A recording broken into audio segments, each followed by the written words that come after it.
નમસ્કાર દોસ્તો, વિડીયોમાં ફરી એક વખત તમારું સ્વાગત કરું છું. પાટીદાર સમાજની વાત ચાલતી હોય, પાટીદાર સમાજની ચર્ચાઓ ચાલતી હોય ત્યારે મને અંદરથી એમ થાય કે લાવો બે શબ્દ બોલીએ, કારણ કે આપણે પણ પાટીદારો છીએ, આપણને પણ બોલવાનો હક છે.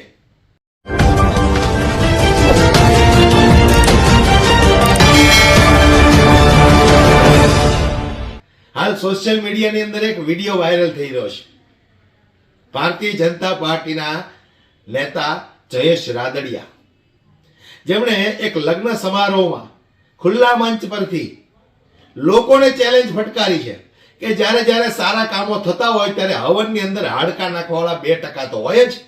તો તમારી અંદર દમ હોય, તાકાત હોય તો આવી જાઓ રાજનીતિમાં. અરે વાહ વાહ જયેશભાઈ વાહ.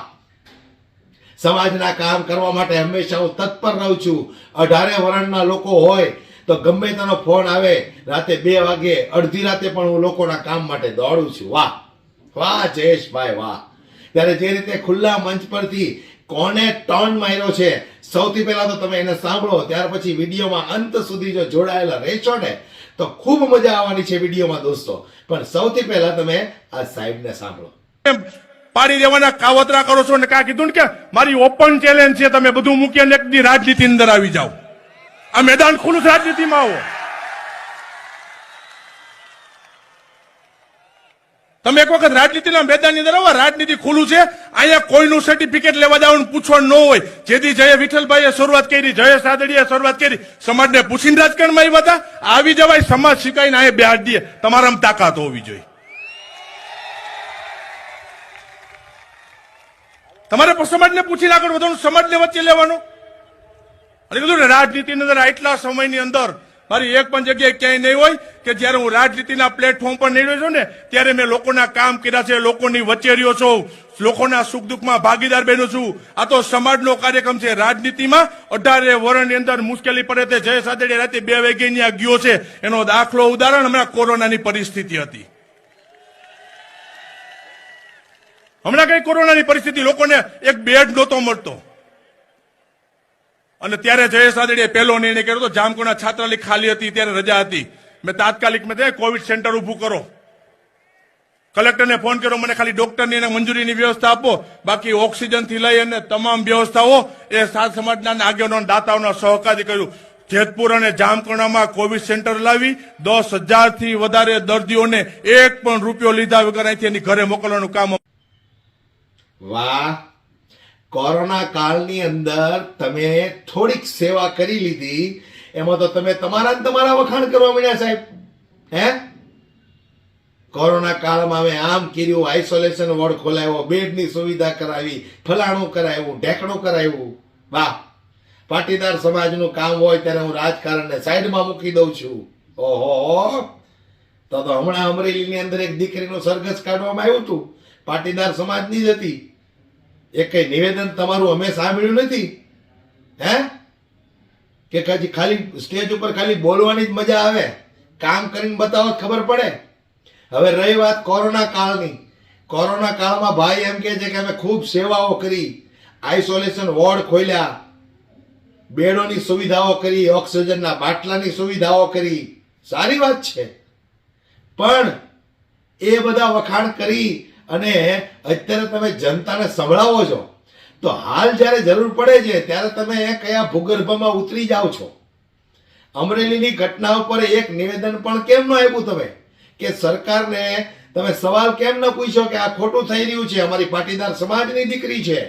હે, ફલાણા ધામનો ટ્રસ્ટી મોઢા પર ટેપ લાગી ગઈ, ફલાણો કન્વીનર મોઢા પર ટેપ લાગી ગઈ, પાટીદાર સમાજના અનામત આંદોલનનો પેલો હાર્દિક મોઢા પર ટેપ લાગી ગઈ. હે, એવા તો ઘણા બધા પાટીદાર નેતાઓ છે ભારતીય જનતા પાર્ટીમાં.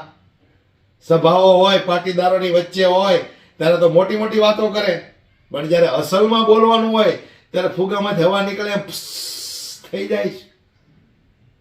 હે, કોરોના કાળમાં તમે સેવા કરી તો એવી સેવાઓ તો અમે ગણાવશું ને તો તમારી સેવા અમે 1% ગણાય.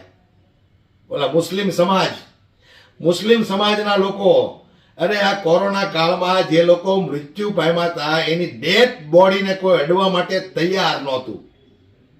એવી ડેડ બોડીઓ આ મુસ્લિમ સમાજના લોકોએ એક ટ્રસ્ટ જે ચાલતું હતું, એ લોકોએ ડેડ બોડીઓને સ્મશાનો સુધી પહોંચાડી, દફનાવી, સળગાવી. આ બધું કામ કોણે કર્યું?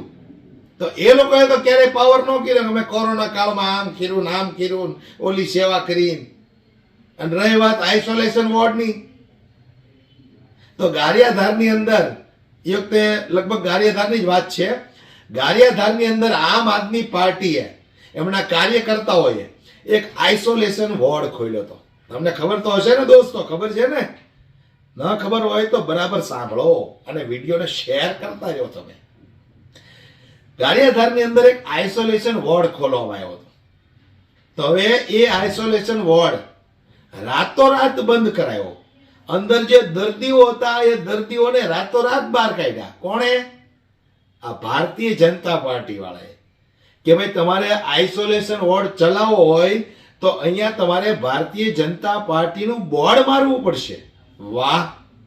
તો એ વખતે તમે કેમ ન બોલ્યા જયેશભાઈ કે આ જે આઇસોલેશન ખોલ્યો છે એમાં પાટીદાર સમાજના જ લોકો સેવામાં આગળ પડતા છે, તો તમે આ આઇસોલેશન વોર્ડને બંધ ન કરાવી શકો?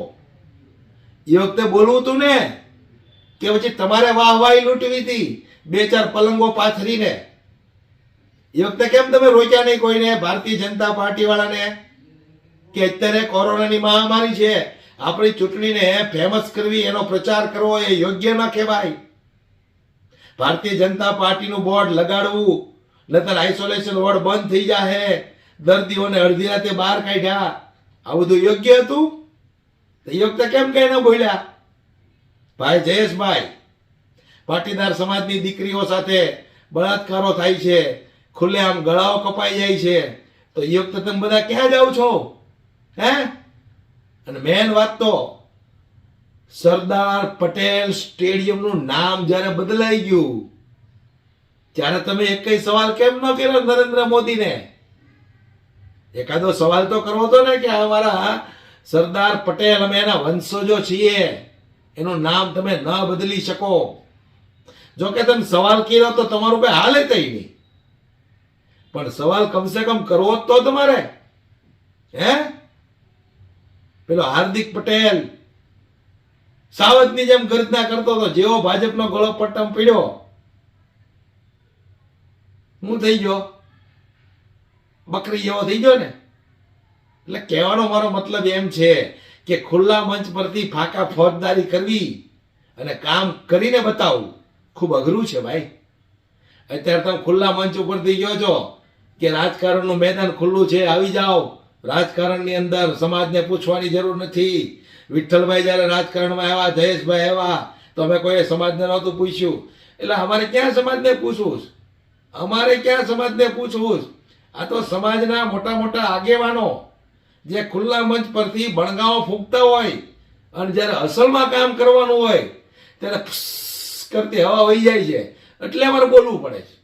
નહીતર તો તમે અમરેલીની ઘટના ઉપર કંઈક બોલ્યા હો સરકાર વિરુદ્ધ, કેમ ન બોલ્યા? અમદાવાદ ફાકા ફોજદારી કરો કે સમાજનું જ્યારે કામ હોય ત્યારે હું રાજકારણને દૂર રાખું છું, એમ? અડધી રાતે 2 વાગે કોલ આવે તો હું ઉપાડું છું, એમ? ક્યારેક કરશું અમે કોલ અમરેલી સાઈડ કોઈ પણ પાટીદાર સમાજના યુવક યુવતી સાથે કંઈક એવી ઘટના બનશે તો અમે તમને ફોન કરશું, ઉપાડજો પાછા. એટલે આ બધું ખુલ્લા મંચ પરથી બોલવું બહુ સારું લાગે ભાઈ, પણ એની પર જ્યારે કામ કરવાનું હોય ને ત્યારે બધાને મોઢે ટેપ લાગી જાય. મુખ્યમંત્રી જેવા મુખ્યમંત્રીને મોઢે ટેપ લાગી ગઈ તો તમે શું છો? મુખ્યમંત્રી પાટીદાર જ છે ને, એના મોઢે ટેપ લાગી ગઈ. સાંસદ પરસોત્તમ રૂપાલા, એમના મોઢે ટેપ લાગી ગઈ, તો તમારી શું મજાલ છે આ સરકારની સામે તમે અવાજ ઉઠાવી શકો? આ તો ખુલ્લા મંચ પરથી ફાકા ફોજદારી કરવાની છે ભાઈ. હે? મફતમાં જનતા તાળી પાડે ને આપણે ફેંકમ ફેંક ચાલુ રાખવાની, મજા આવે. બરાબર કે નહીં? એટલે જયેશભાઈ, તમને લોકો ઓળખે છે, આજે લોકો તાળીઓ પાડે છે, ક્યારેક એમાંથી જ કોઈ તકલીફમાં હોય અને સરકાર વિરુદ્ધ તમારે શિંગડા માંડવાના હોય, એક વખત શિંગડા માંડીને બતાવજો જ ખરા, અમને ખબર પડે કે તમારી અંદર કેટલી દમ છે સરકાર સામે વિરોધ કરવાનો. વિડીયોમાં બસ આટલું જ. તમારું શું કહેવું છે મને કોમેન્ટ બોક્સમાં દોસ્તો જરૂરથી જણાવજો. અને દરેક સમાજમાં આવા હોય છે પાછા, એક પાટીદારમાં જ નહીં, દરેક સમાજમાં આવા હોય. કોકના ખંભે જ બંદૂક ફોડવાની, હા વાહ વાહ લૂંટવાની, મજા કરવાની. એટલે દરેક સમાજે નોંધ લેવા જેવી છે. વિડીયોને વધુમાં વધુ શેર કરી દો, દરેક લોકો સુધી પહોંચે. અને પસંદ આવ્યો ને તો જાતા જાતા એક લાઈક કરતા જજો દોસ્તો. જય હિન્દ.